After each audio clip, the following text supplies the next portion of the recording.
A igreja medieval, ocupada com o cerimonial e atolada em dogmas, era espiritualmente ineficaz. Seus sacerdotes e ministros praticamente desprovidos de conhecimento celestial. Seu povo da mesma forma em ignorância. Foi um período de densas trevas.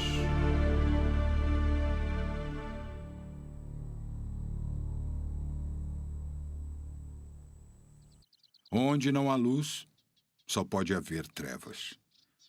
Onde não há luz espiritual, as trevas espirituais reinam soberanas. No Salmo 119, o salmista escreveu: "A entrada das tuas palavras dá luz." Ele se referia, obviamente, à palavra de Deus, às Escrituras, à Bíblia. Mas na época a qual nos referimos, a Bíblia não existia. Pelo menos não como a temos hoje. A Bíblia em nossas mãos, hoje, em nossa língua, é algo quase comum no mundo moderno. É difícil compreender a raridade deste acesso há 500 anos. Há 500 anos, a prensa de tipos móveis ainda não havia sido inventada. E sem ela, não poderia haver larga distribuição de qualquer livro, muito menos da Bíblia. E mesmo que pudesse imprimir, o que você imprimiria? Não havia tradução das Escrituras para o inglês, mas havia um obstáculo ainda maior: a igreja.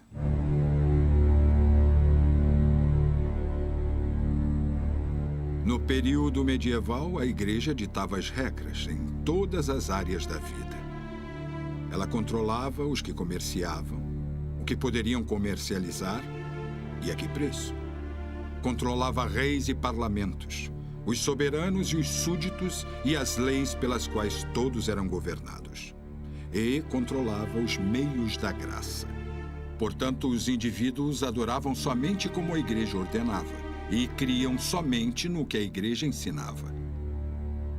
Com tal monopólio sobre o pensamento e com tal controle dos interesses de toda a nação, não surpreende que a igreja se opusesse a qualquer coisa que encorajasse os indivíduos a pensar e, consequentemente, decidir por si mesmos. Mas tudo isso estava prestes a mudar, e mudaria dramaticamente.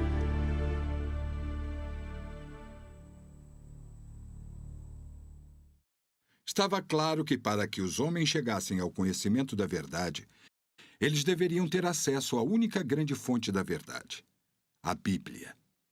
E deveriam tê-la numa língua que pudessem compreender. Levar a Bíblia de seu estado original, uma coleção de manuscritos antigos, em línguas também antigas, ao livro que conhecemos hoje, foi uma longa e muitas vezes árdua tarefa. Para compreender a fundo, precisamos voltar ao tempo quando os manuscritos originais foram redigidos. O Antigo Testamento foi escrito em hebraico, com exceção de algumas passagens em aramaico, em alguns livros.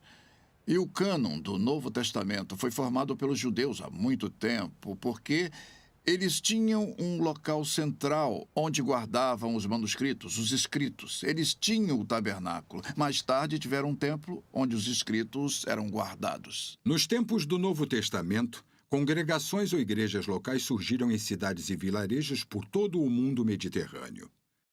E cada uma delas queria sua própria cópia das epístolas ou cartas do apóstolo Paulo.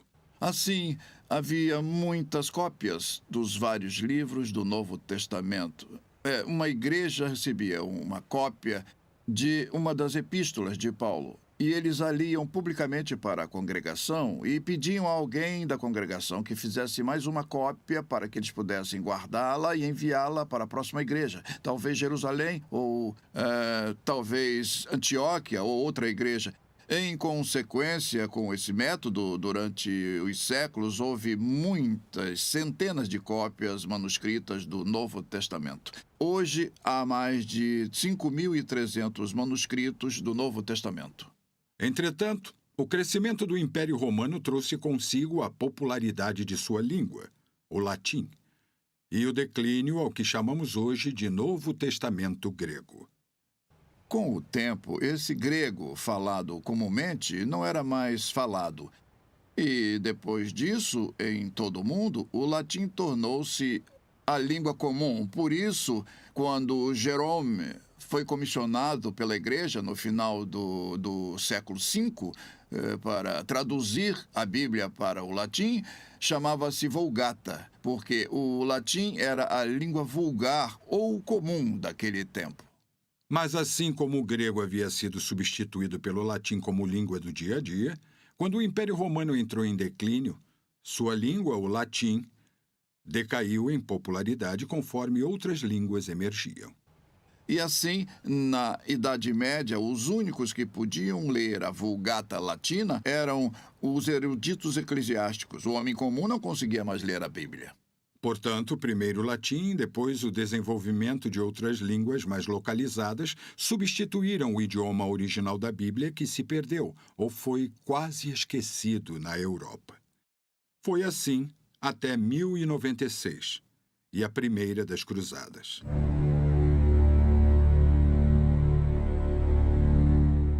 As Cruzadas, armadas com o propósito de recuperar a Terra Santa das mãos dos turcos invasores, foram ações com sede de sangue. No entanto, um dos melhores resultados foi a redescoberta e restauração das línguas bíblicas antigas, preservadas pela cultura bizantina oriental. Os manuscritos, o acesso ao aprendizado da antiguidade, à era clássica, que havia sido preservada na cultura bizantina oriental, incluindo o conhecimento das línguas grega e hebraica, das quais não se tinha conhecimento na Europa Ocidental, não se conhecia, você não poderia aprender grego na Europa. Há mais ou menos 1000 anos. E, no entanto, agora as línguas nas quais a Bíblia foi escrita originalmente agora eram restauradas à Europa Ocidental. E este humanismo renascentista, que significa voltar às origens, tornou-se o objetivo de recuperar a Bíblia nas línguas em que havia sido escrita. Foi neste cenário, portanto, que o homem que nos trouxe a Bíblia em inglês teve que trabalhar. O primeiro homem da história moderna a perceber a necessidade e a fazer algo a respeito foi John Wycliffe. John Wycliffe, na Inglaterra do século XIV, estabeleceu os fundamentos, podemos dizer, embora em sua época a tradução do Novo Testamento para o inglês tenha sido da Vulgata em latim, o latim eclesiástico, o qual mais tarde se observou que tinha muitas diferenças do grego original. Eu creio que John Wycliffe teve grande impacto sobre os povos de língua inglesa. Mais impacto do que qualquer outra pessoa no curso da história. Sua Bíblia, embora não fosse perfeita, foi traduzida, é claro, da Vulgata Latina. Mas era a Bíblia. Certamente numa língua viva. Algo que simplesmente não existia. John Wycliffe descobriu, no início de sua formação universitária, a incrível doutrina da graça, a salvação de Deus pela graça através da fé. E ele pregou sobre ela. Ele queria uma Bíblia que o homem comum pudesse ler. E certa vez ele estava conversando com alguns dos priores ingleses, as autoridades eclesiásticas, e eles zombaram da ideia de uma Bíblia que um homem comum pudesse usar como um brinquedo, como um deles afirmou. E Wycliffe, apesar de tudo isso, produziu uma Bíblia que podia ser lida pelas pessoas comuns, pelo menos as pessoas que podiam ler em inglês. Mas ele a traduziu da Vulgata, traduziu do latim, o latim eclesiástico, o latim imperfeito e corrompido do período medieval. E, assim, pela providência de Deus, no meu ponto de vista, aquele Novo Testamento de Wycliffe nunca alcançou larga distribuição. Não apenas porque o Espírito de Deus não quisesse que fosse o instrumento de proclamação devido aos seus defeitos, mas também pelo momento. Ainda não existia a prensa de tipos móveis. Então, qualquer cópia do trabalho de Wycliffe teria necessariamente que ser feita à mão. A impressão ainda não existia quando Wycliffe morreu, mas, mesmo assim, Eram bíblias feitas à mão, foram produzidas. E sempre achei bastante significativo que Deus, em sua providência, tenha enviado a Bíblia bem para o centro do país. A cidade de Lutterworth fica à mesma distância tanto do norte quanto do sul e a mesma do leste e do oeste. Portanto, bem no centro do país. John Wycliffe enviava essas bíblias imensas que eram carregadas por pregadores leigos e levadas a todos os lugares e que causaram um grande impacto no povo. Eles nunca haviam ouvido a palavra de Deus, ela havia sido mantida longe deles. Embora um pequeno número de pessoas tenha visto a Bíblia de Wycliffe ou ouvido seus pregadores, a influência de sua tradução foi sentida muito além. Os ensinamentos de Wycliffe que o levaram a questionar doutrinas como a transubstanciação, a necessidade da confissão verbal e outras, afirmando, mais uma vez, a autoridade das Escrituras em lugar da autoridade da Igreja como instituição, causaram uma influência, podemos dizer, no continente, porque no trono, a princesa, a rainha, era Ana da Boêmia. Ela havia se casado com o rei inglês. Isto acabou trazendo, por puro patriotismo, vários estudantes da Boêmia à Inglaterra, à Universidade de Oxford, onde Wycliffe era tutor. Após certo tempo, esses estudantes voltaram à sua terra natal, a Boêmia, hoje conhecida como República Tcheca, e levaram consigo os ensinamentos do seu ilustre mestre. Mas na Boêmia, no século XV, na cidade de Praga, a capital, havia outro pregador católico romano, Jan Hus, ou Hus, que buscava, na mesma fonte, os registros do Novo Testamento para encontrar ensino bíblico verdadeiro. Ele não era inimigo da igreja, ele era um seguidor, era um filho da igreja. E ele ansiava também por uma garantia pessoal da salvação do indivíduo. E ele ficou surpreso ao descobrir, na mesma fonte, que muitas das suas conclusões se alinhavam às de John Wycliffe. As sementes do conhecimento bíblico haviam sido lançadas, não apenas no coração de Jan Hus, mas no coração de muitos outros. E assim como Deus prometeu que haveria tempo de plantar e tempo de colher no mundo temporal, também no âmbito espiritual, o plantar destas sementes traria uma colheita farta. Jan Hus, no entanto, não viveu para presenciar isto. Ele veio a ser considerado herege e morreu na fogueira. Ele foi levado, depois de ser condenado na catedral, considerado herege, foi levado para fora da cidade, atravessando o portão medieval, que hoje ainda existe, foi levado para o campo e ali ele foi queimado na fogueira como um herege. E eles disseram, nós entregamos sua alma ao diabo e o seu corpo às chamas. E ele calmamente respondeu, as chamas podem me entregar, mas eu entrego minha alma ao meu gracioso Senhor Jesus Cristo, em cuja fé eu vivo e por cujo testemunho tenho alegria de hoje morrer. E ele saiu cantando. O martírio de Hus ilustra o quanto a Igreja temia a publicação da Bíblia e o que estava disposta a fazer para impedi-la.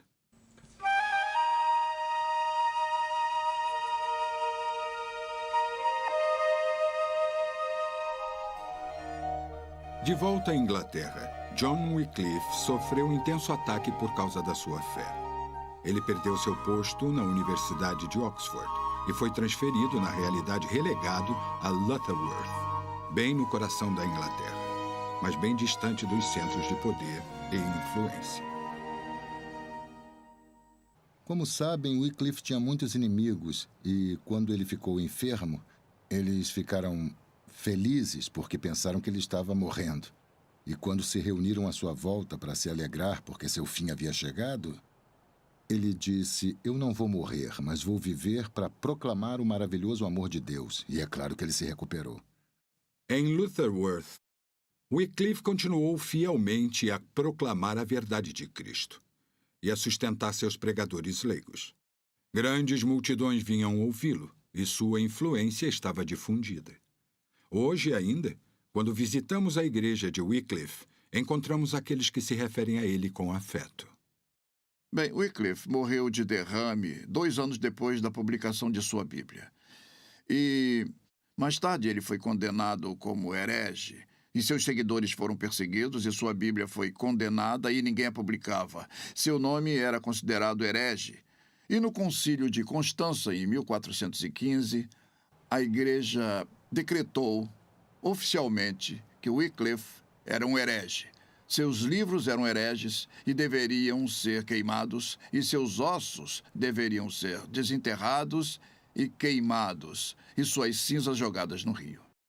E 40 anos depois de Wycliffe ter sido enterrado, o desenterraram. Vocês sabem que os papistas acreditam que quem foi queimado não pode ir para o céu. Era uma maneira de impedir que ele fosse para o céu, embora já estivesse lá há 40 anos. Mas eles desenterraram os restos mortais e queimaram e jogaram no rio Swift.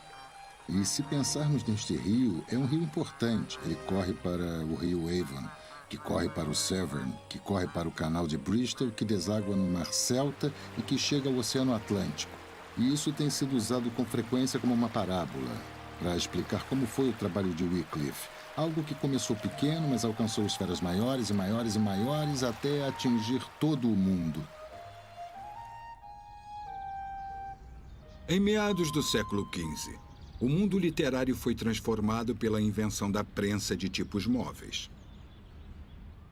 Johannes Gutenberg, um ourives e comerciante de Mainz, no Vale do Reno, reuniu a tecnologia do papel, da tinta a óleo e da prensa de uvas para desenvolver um novo tipo de máquina para impressão. Talvez não seja coincidência que o primeiro livro a ser impresso ali fosse a Bíblia. O renascimento dos séculos XIV e XV enfatizaram outra vez a importância da educação individual, o aprendizado para o indivíduo, uma sociedade letrada. E, no século XV, a invenção da prensa de tipos móveis, no meio do século XV, o que mais tarde levou Lutero a dizer, diante da rápida reprodução de suas palavras, foi como se os anjos fossem meus mensageiros, tal a rapidez com que minhas palavras foram espalhadas pelo país. Notável, provavelmente a mais importante, se eu tivesse que escolher uma, invenção do milênio, tenha sido a prensa de tipos móveis, no que se refere aos seus efeitos em aproximar a erudição universal nos países ocidentais. Outro passo importante na história da Bíblia inglesa, e talvez o mais significativo de todos, foi a publicação do Novo Testamento grego, compilado por Erasmo. Desidério Erasmo, de Rotterdam, Holanda, um acadêmico notável que seria para a sua época o que Einstein seria para a nossa. Se você recebesse uma carta de Erasmo, você não a guardaria, você iria emoldurá-la e guardá-la como herança para outras gerações. Ele era o porta-voz da elite intelectual.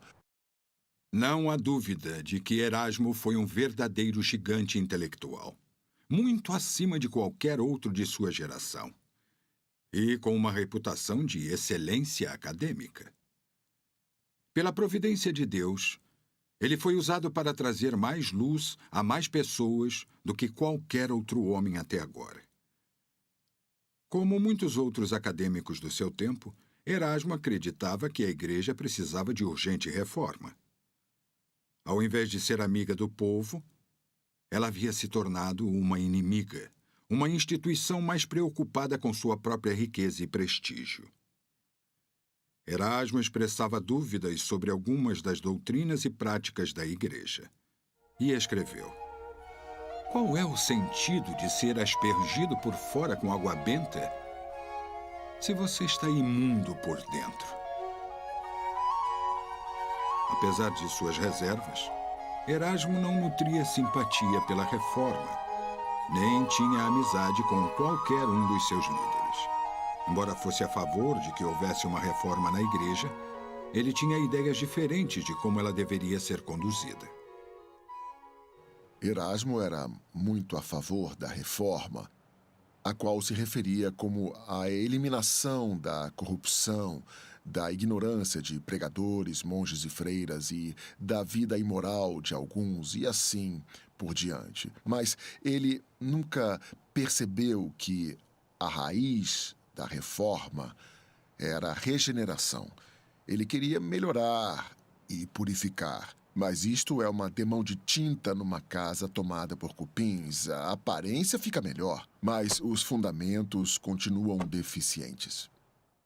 A grande obra de Erasmo, o Textus Receptus, ou Texto Recebido, foi o documento que mudou a forma do estudo bíblico no século XVI. Porque oferecia, a partir de fontes originais, uma base precisa de onde os tradutores podiam trabalhar. E ele volta às fontes com uma motivação linguística. Seu objetivo era recuperar o texto verdadeiro das Escrituras. O Wycliffe havia usado o latim, a Vulgata, como base da sua tradução para o inglês, mas ela tinha defeitos devido à qualidade da fonte. Erasmo recuperou e reconstituiu e, obviamente, publicou em 1516 a primeira edição do Novo Testamento em grego. E ele o fez em páginas alternadas, de forma que o latim medieval estivesse lado a lado com o grego. Então, os homens poderiam avaliar por si mesmos, aqueles que tinham essa capacidade, as diferenças entre os textos. E este texto grego de Erasmo, que naquele momento, graças à prensa de tipos móveis, uma ou duas gerações anteriores, teve ampla distribuição e ficou acessível ao estudo, tornou-se a base de praticamente todas as traduções bíblicas importantes do século XVI nas línguas maternas dos povos.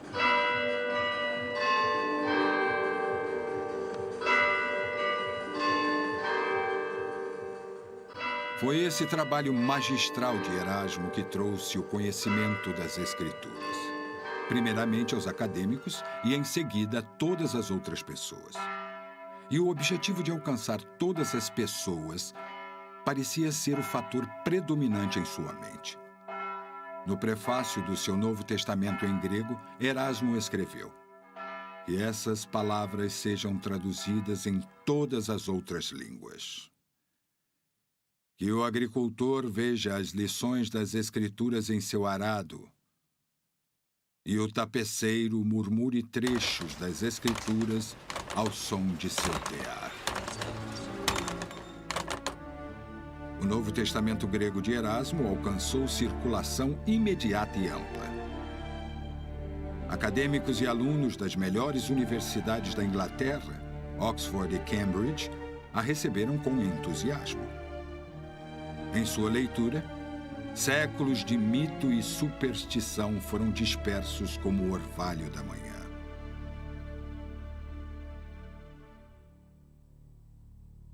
E houve um homem em Cambridge, um jovem devoto, um aluno, o Dr. Thomas Bilney.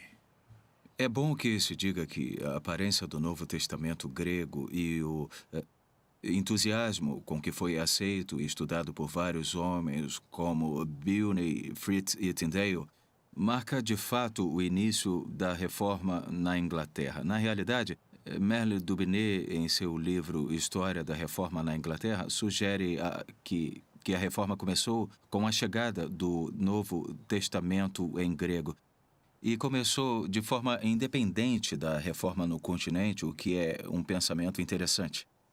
A história de Thomas Bilney é particularmente interessante porque nos mostra claramente como eram as coisas no tempo em que a Bíblia era tão proibida pelas autoridades da igreja, mesmo para um homem que estava muito inquieto a respeito de sua condição espiritual. A ideia de pegar a Bíblia e lê-la no grego original era algo muito difícil de encarar. Thomas Bilney tinha um grande clamor no coração a respeito de sua condição espiritual. Ele havia ouvido sobre o Novo Testamento grego e achou que deveria lê-lo. Ele foi com a intenção de ler, mas não conseguiu tocá-lo. Então foi uma segunda vez e disse: eu não podia tocá-lo. E ele foi mais uma vez, e mais tarde, porque sua inquietação era tão grande, ele pegou o Novo Testamento e abriu e leu a carta de Paulo a Timóteo. E Merle Daubigné, em seu livro História da Reforma, diz: Bilney abriu o livro e, ao abri-lo, seus olhos se depararam com essas palavras. Esta é uma palavra fiel e digna de toda a aceitação, que Cristo Jesus veio ao mundo para salvar os pecadores, dos quais eu sou o principal, diz o apóstolo Paulo. Ele colocou o livro de lado e meditou na declaração contundente de Paulo. São Paulo, o principal dos pecadores? O quê? São Paulo, o principal dos pecadores, e, no entanto, São Paulo tem certeza de estar salvo? Ele leu o versículo de novo, e mais uma vez, e mais uma vez, e mais uma vez. E aquele texto falou poderosamente a Bilney, e ele se converteu, tornou-se um novo homem. E há uma história interessante sobre Bilney, em que mais tarde ele procurou Latimer, o grande reformador. Antes de sua conversão, ele fazia isso como um aluno simples e comum, um indivíduo bastante pacato. Ele marcou uma audiência com Latimer e lhe contou a história de sua própria conversão, e isso foi um instrumento na conversão de Latimer. O texto grego de Erasmo mais tarde daria origem a várias traduções do Novo Testamento em inglês. Mas não se pode esquecer que sua influência também foi sentida em outros países, na França, Suíça e Alemanha. Lutero a usou quando saiu da Assembleia de Worms e, no caminho de casa, foi raptado por seus amigos e colocado num esconderijo por aproximadamente 13 meses. Dedicou seu tempo de maneira proveitosa, fazendo com que Paulo falasse alemão e também Mateus, Marcos, Lucas e João. Ele a usou como uma ferramenta para tornar as Escrituras acessíveis na língua do seu povo para o seu povo. E os estudiosos da literatura afirmam que ele estabeleceu basicamente o padrão da literatura alemã ao escolher o dialeto médio alemão, que acabou se tornando o padrão para a literatura alemã nos anos seguintes.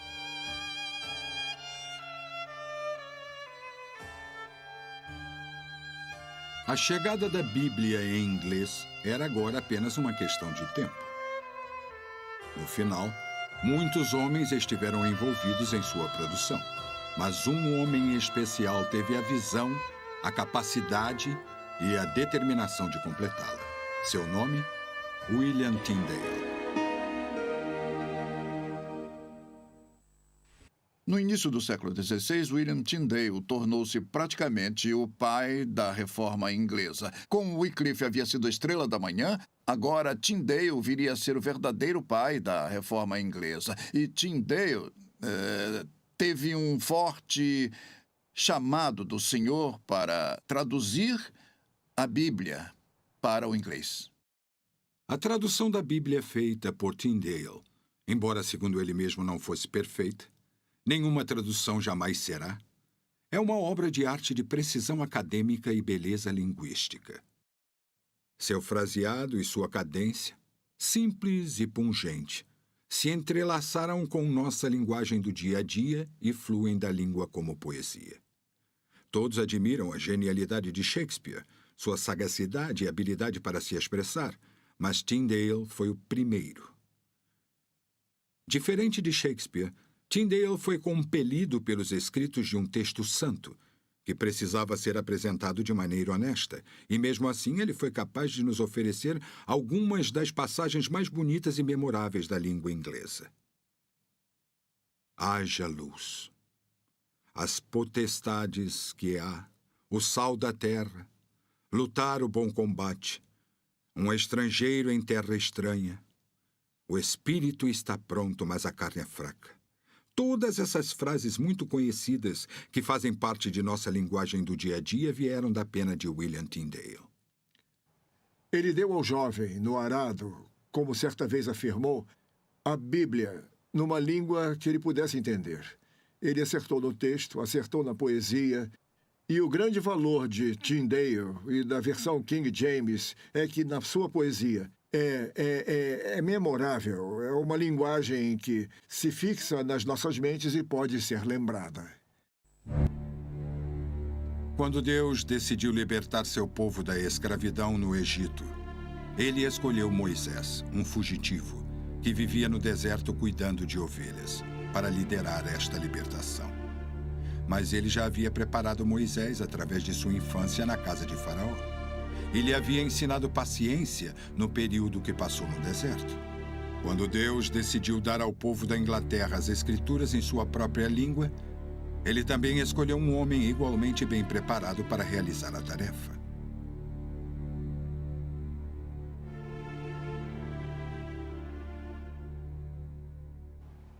Tyndale foi o acadêmico principal. Foi o homem que acabou se tornando o responsável em traduzir as escrituras para a língua inglesa e em garantir que a Bíblia em inglês chegasse ao povo de sua terra.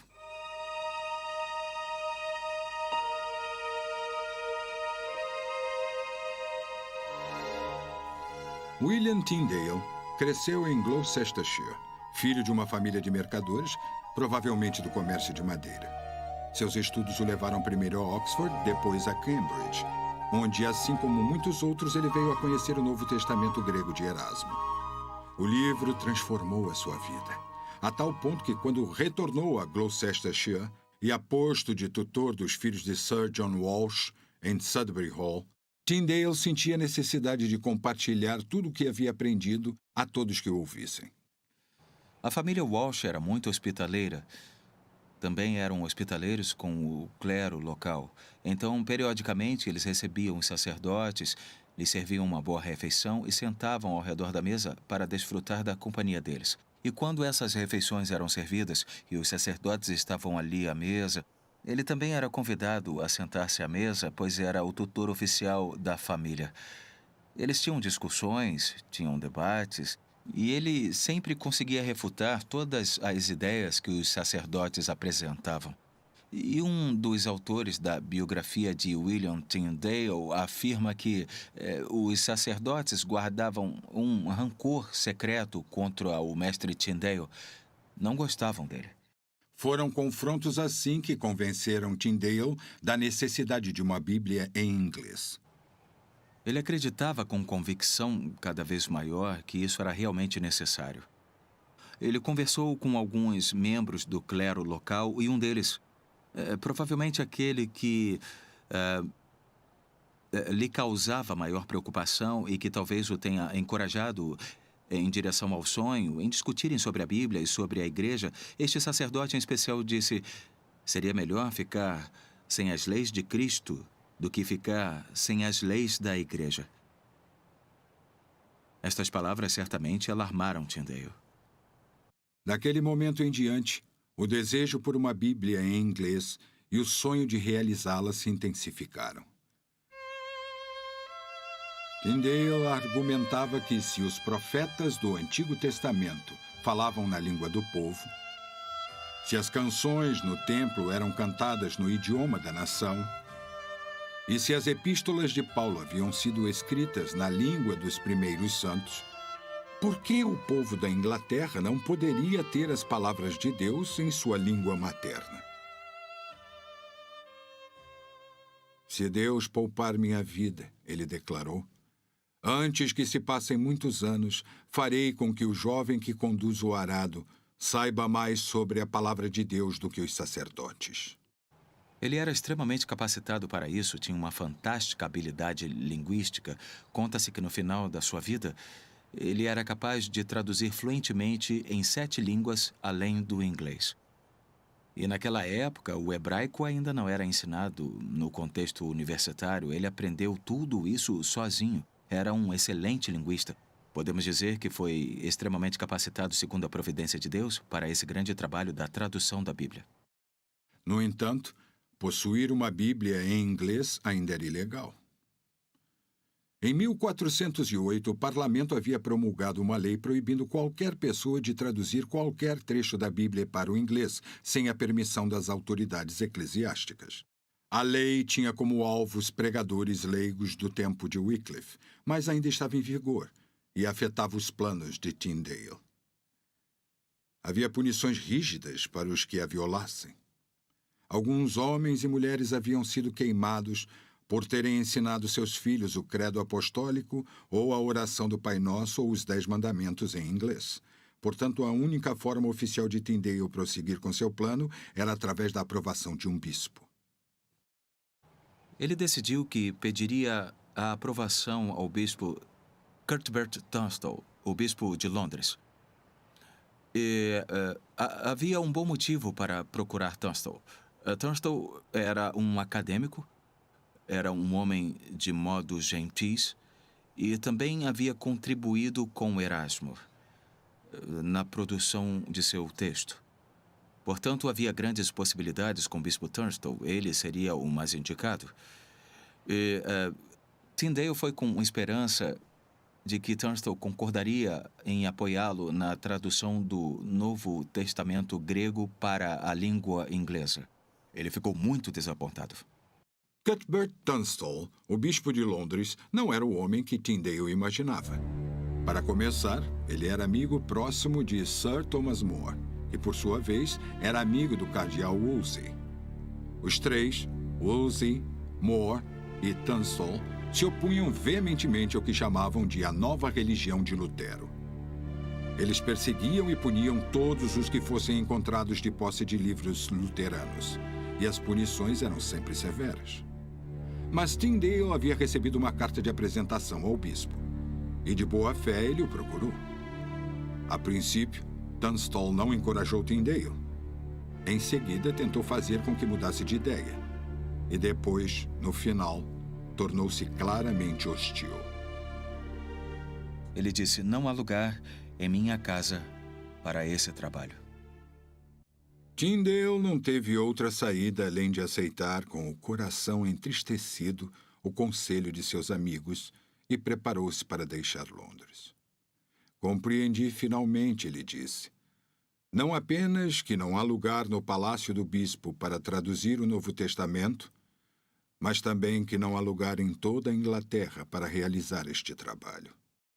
Então ele decidiu que iria para o continente e que faria o trabalho de tradução lá e enviaria as cópias para a Inglaterra. Na providência divina, Tyndale foi apresentado ao Sir Humphrey Monmouth, um próspero comerciante. Monmouth apoiava e se solidarizava com a nova religião. Juntamente com outros comerciantes que pensavam o mesmo, ele havia ajudado a importar e distribuir os escritos dos reformadores. Por isso, mostrou-se aberto a Tyndale e ao seu sonho de uma Bíblia em inglês.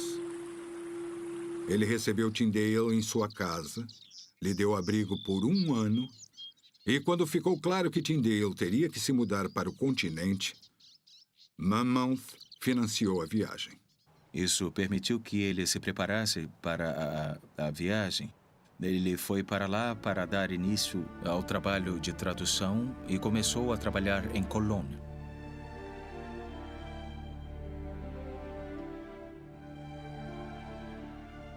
Ao chegar a Cologne, no verão de 1525, Tyndale desembrulhou os manuscritos preciosos começados na Inglaterra e deu início ao trabalho de tradução com vigor renovado.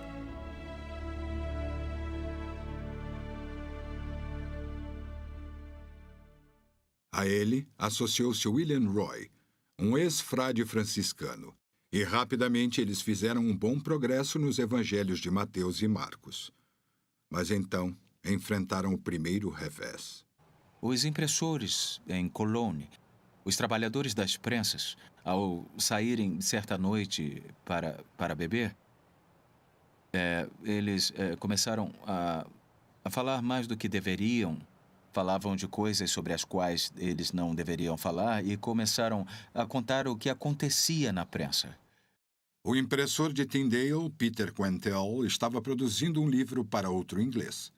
Era nada mais nada menos que Johannes Cocleus, um inimigo de Tyndale e fervoroso caçador de bíblias.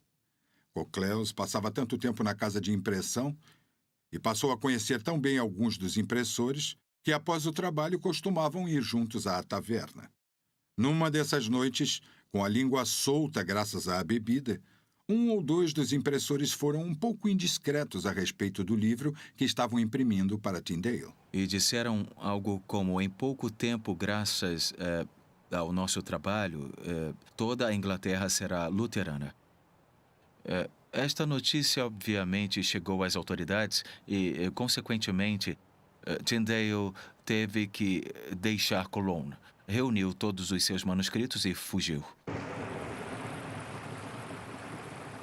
Tyndale e Roy fugiram para o sul, ao longo do Reno, para Worms, onde Lutero havia enfrentado a Assembleia Imperial 4 anos antes. Naquele momento, a cidade havia adotado a causa luterana, portanto, era um refúgio seguro para os tradutores da Bíblia. Havia uma vantagem adicional em fugir para Worms. A cidade tinha um grande assentamento judaico. Assim, quando iniciaram a tradução do Antigo Testamento do hebraico, Tyndale teve toda a ajuda de que precisava. Mas no decorrer desses fatos havia grandes dificuldades de tradução. Por exemplo, a certo ponto ele perdeu a maioria dos seus manuscritos. Teve que recomeçar. Foi um trabalho muito difícil e meticuloso. Lembrem-se que ele era um homem sob ameaça das autoridades de seu país e das autoridades no continente. Sir Thomas More, que era o chanceler do reino, ficou muito frustrado porque nunca conseguiu deter os planos de Tyndale onde ele estivesse.